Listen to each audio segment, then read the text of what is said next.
Now, oxtail was something that we grew up with. Yep. It's something you can do in the morning and put it in the oven because it has to be cooked really, really slow. Yes. I'm going to dust this in flour. It's amazing how many chefs are using oxtail in their menus today. It's incredible. Yeah, it's very popular. It's very cheap as well. It's amazing how you used to make it stretch for like 5 or 6 dinners. Oh, I don't exaggerate. It's not that bad. Now I know why we're all so skinny growing up. It wasn't that bad. I'm joking, come on, you know I'm joking. But you see, sometimes we went to the butcher's and you had maybe extra 2 or 3. I used to put it in a saucepan and you had lovely stock for soup. What was that spicy soup, that really nice mulligatawny? Mulligatawny. See? And I used to make the good pot of Scotch broth. Scotch broth, I remember. Now, we'll peel a couple of cloves of garlic. Look, I'll show you a quick way of getting that out. Get your knife and just mash it. A mess. No, it's not a mess. Peel them, and I'll crush them in the garlic crusher, OK? Right, oxtail in. Gonna fry that off, OK, and get that nice and brown. And we've all braised it in red wine and sort of chicken stock before, but I'm gonna get this done with a Chinese influence. The Chinese absolutely love cooking oxtail. Do they? You started cooking at home quite early on, right? 17 and a half. 17 and a half. Your mum died quite young. Very young, 26. 26. So who taught you how to cook? Nobody taught you. I think you just learn as you get older. And you learn by your mistakes. And did you enjoy it? Yes, I did enjoy it, yeah. That is a nice vegetable, that. The fennel. Fennel, isn't it? Is that lovely? It's beautiful, yeah. A lot of people don't use it. A lot of them use it in salads, but no one actually cooks it. You just slice that up, Mum. Now, these are nice and brown. Okay. And they look lovely. Yeah. Get the colour on there. You just slice up the chilli, OK? Just slice it down. I'll keep the seeds in there because I want some heat as well. And that's star anise. Star anise, that's right. No, I wouldn't have thought of putting that in there. No? No. And one thing you never used to do was work with many spices. There wasn't many Chinese influences. I wasn't very adventurous with spices back then. No. I like ginger, do you? I love ginger, especially fresh. Yeah. Coriander seeds, a little handful. Then, some soy sauce. And quite generous in soy sauce, about 4 or 5 tablespoons. That helps give it that saltiness and a nice dark, rich colour on the vegetables. So as it braises, the meat tenderises quicker. I would never dream of putting fennel and the chilies and that, but it smells lovely. Does that smell nice? And then a little bit of this. This is a What's that? rice wine vinegar. Oh, is it? Yeah. What other tips would you give me in order to save money on cooking? What got you through that tough time feeding all 6 of us and holding 2 jobs? When that was in the oven, say, for about an hour and a half, then I would think, right, I'll make a rice pudding or put an apple pie in for the same sort of heat. Wow. Use the other shelf in the oven. So you weren't just watching the pennies in terms of the produce, you also cut down the gas bill. Yeah. Wow. Super nan. Yeah, super nan, yeah. Some oxtail back on top of the vegetables. Yeah. Gonna top that up. Is that beef stock, yeah? This or is vegetable stock? no, a really nice chicken stock. Why are you putting chicken stock in with Because it's quite a sort of light, fragrant way of cooking oxtail. Because oxtail itself is quite rich. Yeah. Chicken stock's nice and light. Just cover it with stock. Lovely colour, isn't it? It's a beautiful colour. Little taste. Here we go. Big deep breath. OK, Nan? Well, that's lovely. I can taste the fennel in that. Is that nice? That's lovely. What? Oh, Jesus. Damn. Water for Nan! Morn! Take some water, Nanny. It's not water, that's It is water, come on. While Mum recovers from the kick of the chili, to go with my Oriental-influenced oxtail, I'm going to knock up a quick, fresh radish salad. Take a bunch of radishes and separate off the edible leaves. Once washed thoroughly, place half the radishes in the bowl with the leaves. Chop the remaining radishes in half and add them too. Next, peel and finely slice a banana shallot. Add them to the radishes and season with salt and pepper. Dress with a good squeeze of fresh lemon juice and a drizzle of olive oil. Then mix. Radish salad, it's that simple. Next up, dessert. Delicious. Poached pears. I love pears. Ready. So we're going to poach them with a little bit of chilli. chilli. Never heard of that A little bit of before. saffron. No? No. Now, pan on. Take off a little slice like that, so they stand up nicely, and then peel. Okay, then. And then the chilli, you hold that up and just go down, Yep. through, and open that up, okay, into the water. Seeds in as well. Seeds in as well. Oh, hello, Holes. Hi, Holly. What is that smell? It smells so good. We've got the most amazing oxtail in there. Hello, mate. Are you well? Yeah, good thing. Hello, mate. How was your day? So what were you making, Dad? So we're going to poach these pears, a little bit of chilli, water, Chilli? and sugar. What are they, Holes? Smell? Is it saffron? It's exactly that. Saffron is expensive, but you only need the tiniest little bit. A little pinch to make that water go light and golden. Star anise. Dad, how comes the chilies, you've like sliced it at the end and it's not put in whole? I want all that flavour coming out of the chilli. We're going to make the most amazing star anise dust. Star anise dust? Dust. Wow. So you get your star anise in there, seed up, and then in. See all those little seeds? Yeah. And then you start grinding. A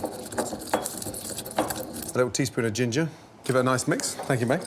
And that's going to dust the top of the pears once they're cooked. Right, get your pears. Drop them in there.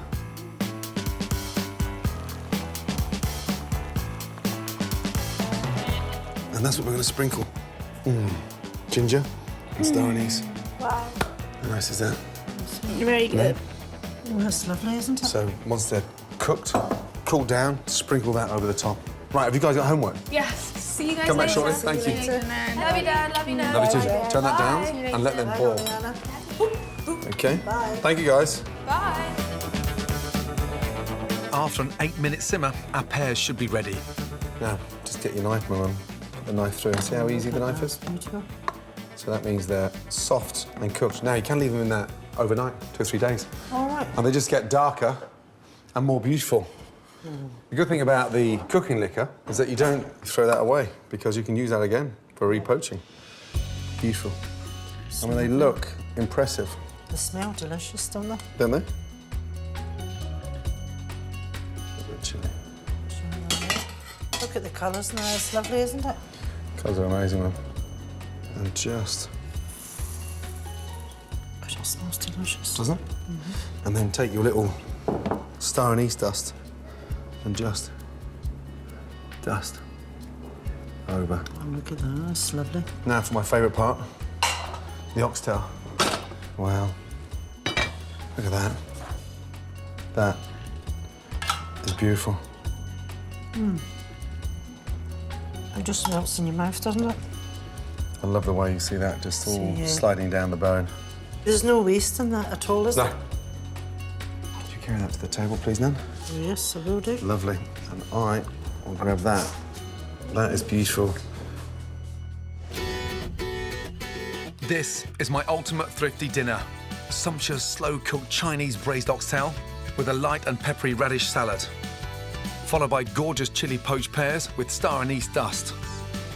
Whatever you're cooking, the secret to making great food is to ensure you lock in every last ounce of flavour in that pan. And this spicy sausage rice does exactly that.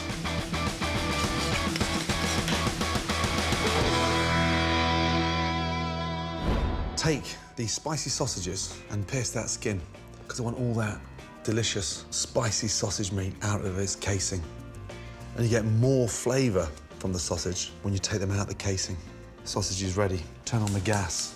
Red onion, less acidic than a big white Spanish onion, and a lot more flavoursome. A tablespoon of olive oil.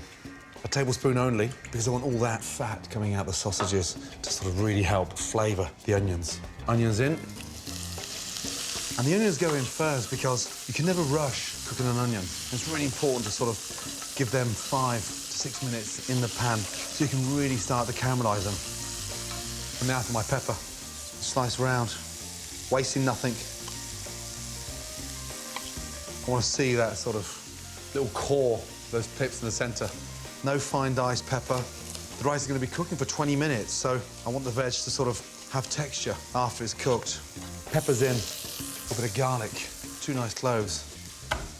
Just slap down Off with the shell. Garlic in. Now, we'll turn up the gas, get the pan nice and hot, because the minute that sausage goes in, everything cools down and you'll end up boiling the peppers and the onions and the garlic. So heat up to maximum, and then just make a well in the centre. In.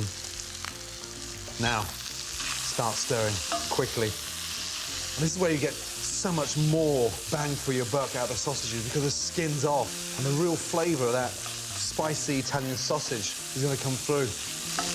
What's great about this recipe is that you can use any type of sausage to get the flavour and the heat you want.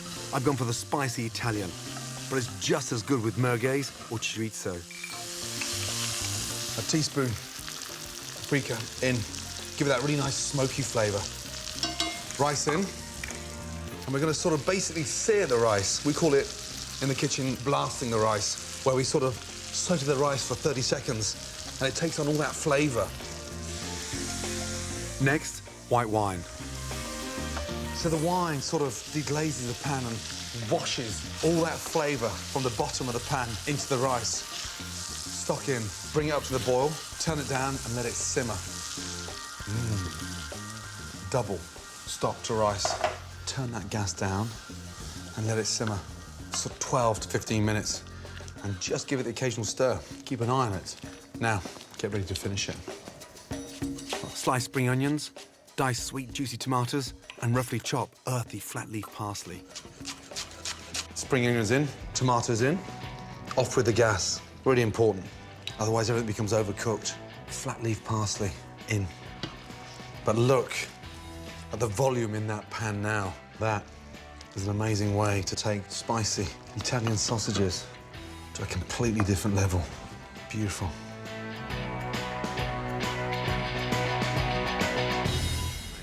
Slow-cooked, fiery lamb. Cooking's all about being bold and adventurous. And this dish is exciting because it's slowly cooked. And the longer it cooks, the more flavoursome it becomes. Marinating the lamb first. Chilies, we're going to use a mixture of red and green. Take off the tops and just slice in. Garlic, crushed. Don't worry about chopping these ultra fine, just get it in there. Cooking for up to 3 hours, everything sort of blends and almost sort of pures itself together. Smoked paprika goes brilliantly well with the chilies. 2 teaspoons in. A touch of dried oregano. Some little cumin seeds. The blend and the fragrance that they give out is extraordinary. They release a little oil as well and helps to tenderise the lamb. Touch of salt, pepper, cinnamon. That sort of sweetens up the lamb. Olive oil, just a tablespoon. And the olive oil helps to sort of stick all those wonderful spices to the lamb. Jump in, just start really rubbing. At this stage, you can leave the lamb to marinate for anything from half an hour to overnight, allowing the spices to really penetrate the meat, giving amazing results when you tuck in. Delicious. Vegetables, carrots and onions, and that's it. Sliced. Secret of slicing vegetables for braising is not getting too thin. You slice the onions too thin, they burn. You've got that horrible char taste on that slow braised. Braising is just a chef's term that means cooking in liquid on a low heat, making the meat incredibly moist and beautifully tender. So the secret of braising is having a really nice, thick, durable pan. Get that nice and hot. Just a touch of olive oil. Lamb in, hold the bone, because you're in control then, into the pan. I want that white fat to start rendering, so it'll add more fat, therefore making it a lot more flavoursome as it braises. Chilies, cinnamon in, mix that up. And don't be scared, you're not burning this, you're sort of searing the lamb shanks, and this is the important part right at the very beginning. We're getting the colour on the lamb, which washes off as it braises in the oven, so be generous with that colour. Vegetables in. Wow. And then a couple of bay leaves. So now you lift the lamb up and get the lamb sat on top of the vegetables. Now, deglaze the pan with red wine. Deglazing means that you're cleaning the bottom of the pan and you're getting that amazing flavour washed off and lifted up into that sauce. It can really transform that dish. Always deglaze. Then bring to the boil and cook for about 10 minutes to reduce. The wine's reduced down by half. Now for the stock. Bring that stock back up to the boil and then into the oven. Now, don't cover it. When you cover it, all the condensation comes off the lid. Your lamb becomes grey. All this effort and that exciting spice gets washed away. No lid and into the oven for 3 hours. A slow cook on a low heat of 160 degrees gives the spices time to work and transform the meat so it's mouth-wateringly tender. Now, look at those. Out, on to a plate. You can just see that meat sliding down. Juicy and incredibly tender. Grab it by the shank, roll them round that rich, delicious sauce. Look at that. And get your sauce. Nice. Beautiful. Just get some mint. Don't chop it. Just pick that fresh mint and let it snow. And there you go. A very spicy, delicious, melting in the mouth lamb shank. Amazing.